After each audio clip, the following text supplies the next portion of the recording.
October 1941. A new warrior joins the fleet. The USS Hornet stands ready.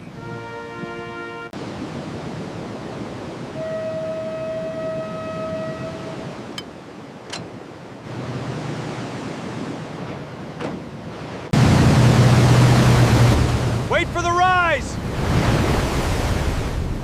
Ready now!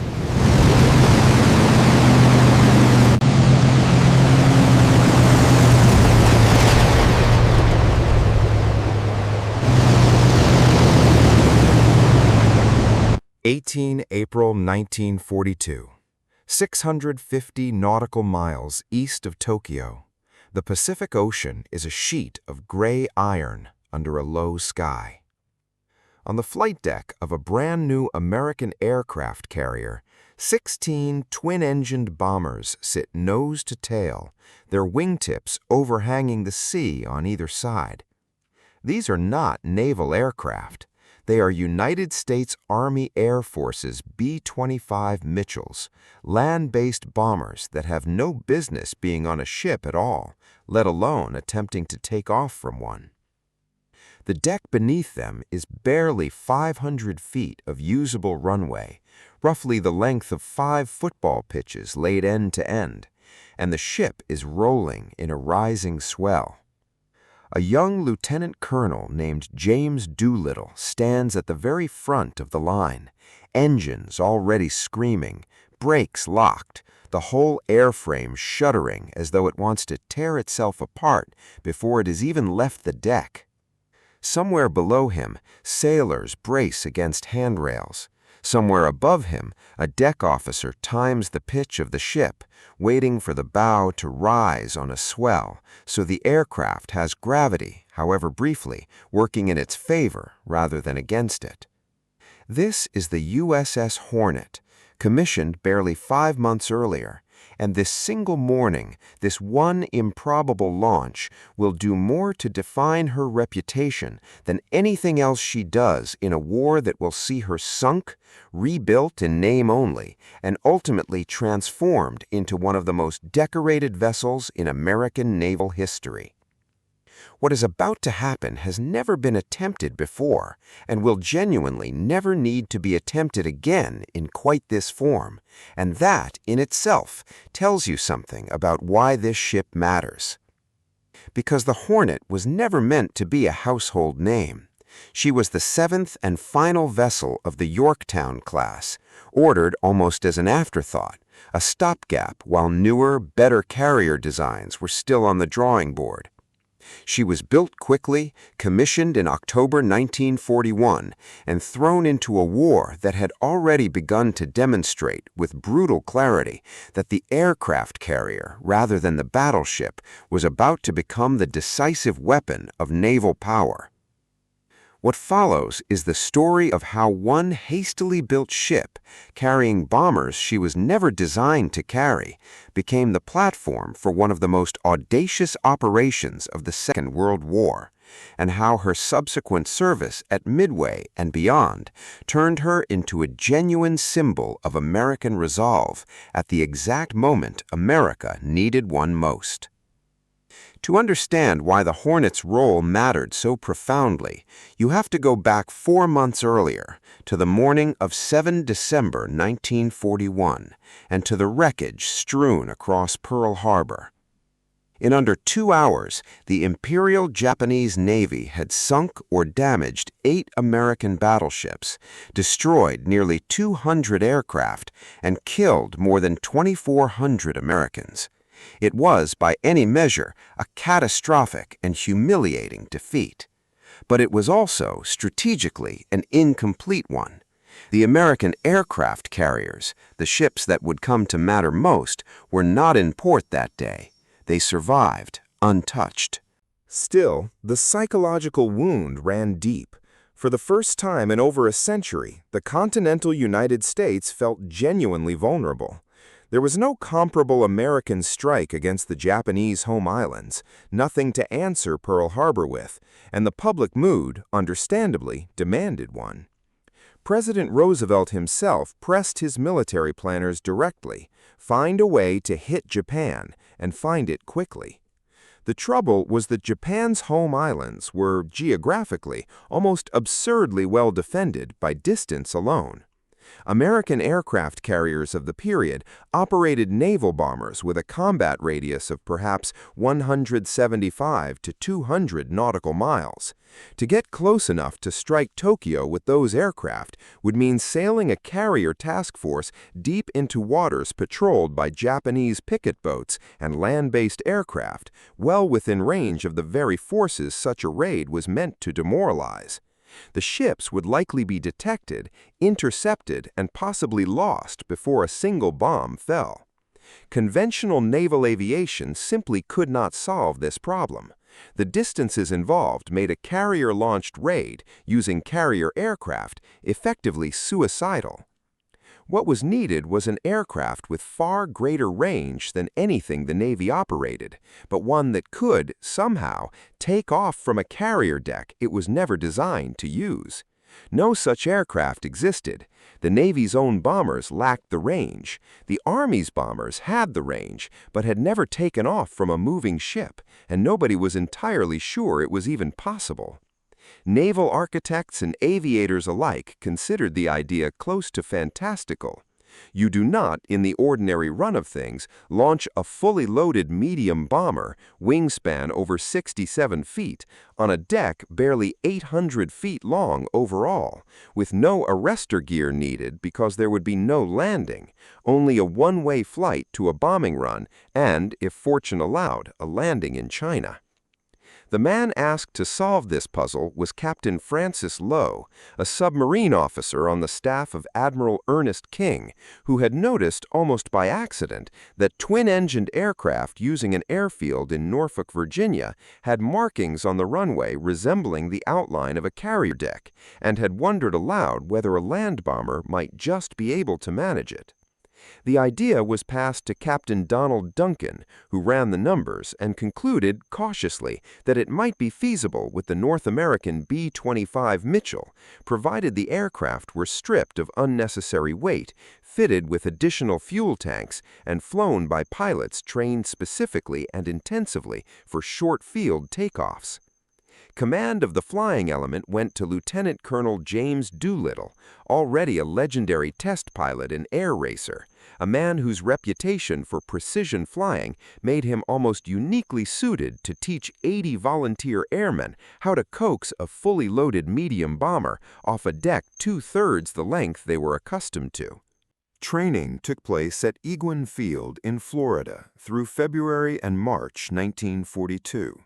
Using a runway painted with the outline of a carrier deck, exactly as Lowe had first observed.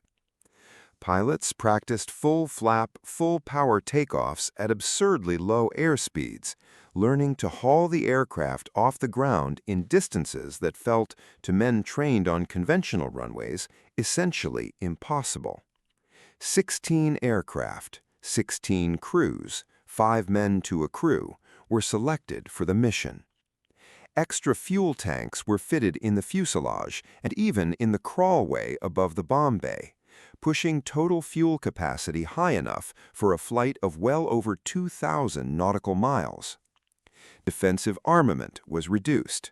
Some aircraft even had their tail guns replaced with painted broom handles, dummy weapons intended purely to deter enemy fighters from pressing an attack from behind, since real ammunition and weight were both in short supply on an aircraft already stretched to its structural limits. Every unnecessary kilogram was removed. Even the aircraft's lower gun turret, in several cases, was stripped out entirely.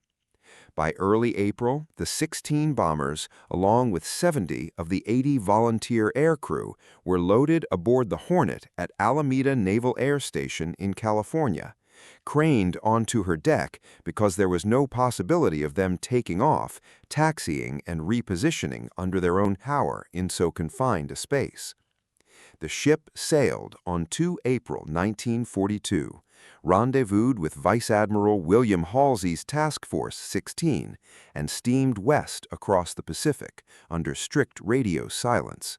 The entire operation cloaked in secrecy so total that most of the Hornet's own crew had no idea what the strange land aircraft lashed to their deck were actually for, until they were well out to sea.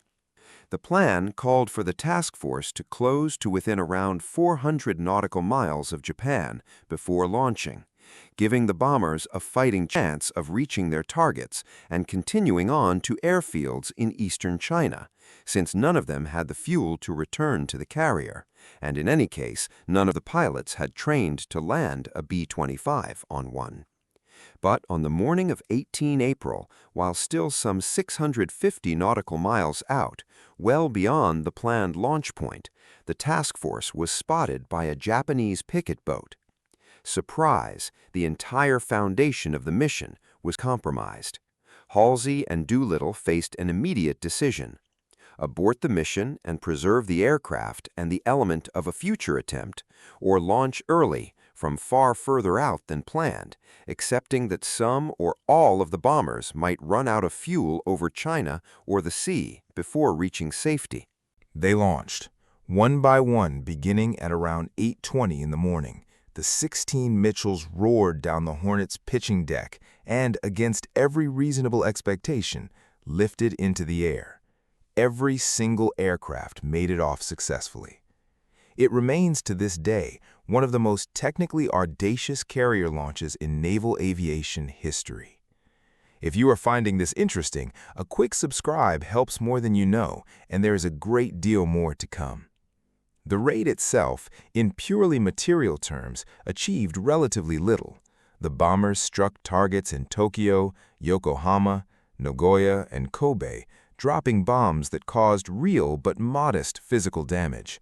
Most of the aircraft, having launched from so much further out than planned, ran short of fuel over China. 15 crashed or crews bailed out over Chinese territory, largely with the assistance of Chinese civilians and nationalist forces who sheltered many of the downed airmen, an act of solidarity that would provoke ferocious and murderous Japanese reprisals against Chinese communities in the following months, a grim and often under-acknowledged cost of the operation. One aircraft diverted to the Soviet Union, where its crew was interned for over a year. Of the 80 airmen, 3 were killed in crash landings or bailing out, and 8 were captured by Japanese forces. Of those 8, 3 were later executed, and 1 died in captivity. The comparison that mattered most at the time was psychological rather than material, and it is worth setting against what the Japanese themselves had attempted and achieved. Where the Pearl Harbor attack had been overwhelming in physical destruction but strategically incomplete, the Doolittle raid was almost the inverse, modest in physical damage but strategically devastating to Japanese confidence. For a nation whose military leadership had assured its population that the home islands were inviolable, the sight and sound of American bombs falling on Tokyo was a profound shock. It is frequently credited, alongside other factors, with helping push the Japanese Navy toward the disastrous decision to commit its carrier fleet to an attack on Midway Atoll less than 2 months later, partly in an effort to draw out and destroy the American carriers responsible for the humiliation, in particular the Hornet and her sister ship, the Enterprise, both of which had by then slipped away undetected back towards Pearl Harbor. That decision would prove catastrophic for Japan, and fittingly, the Hornet was there for it. At the Battle of Midway in early June 1942, barely 6 weeks after launching Doolittle's bombers, the Hornet's own air group took part in the attacks that helped sink 4 Japanese fleet carriers, a defeat from which the Imperial Japanese Navy never fully recovered, and which is widely regarded as the turning point of the Pacific War. The Hornet's torpedo squadron suffered particularly heavily that day. Of the 15 Devastator torpedo bombers launched, all 15 were shot down, with only a single crewman surviving. a loss so complete it stands among the most sobering statistics of American naval aviation in the entire war. The ship's own service life, however, would be brutally short. In October 1942, during the Battle of the Santa Cruz Highlands, the Hornet was struck repeatedly by Japanese dive bombers and torpedo aircraft, and eventually by two crashing aircraft in deliberate suicide attacks, early and largely improvised precursors to the organized kamikaze campaigns that would follow later in the war. Crippled, dead in the water, and unable to be saved by her escorts under approaching Japanese surface forces, she was eventually scuttled, sunk by torpedoes from her own accompanying destroyers rather than let fall into enemy hands.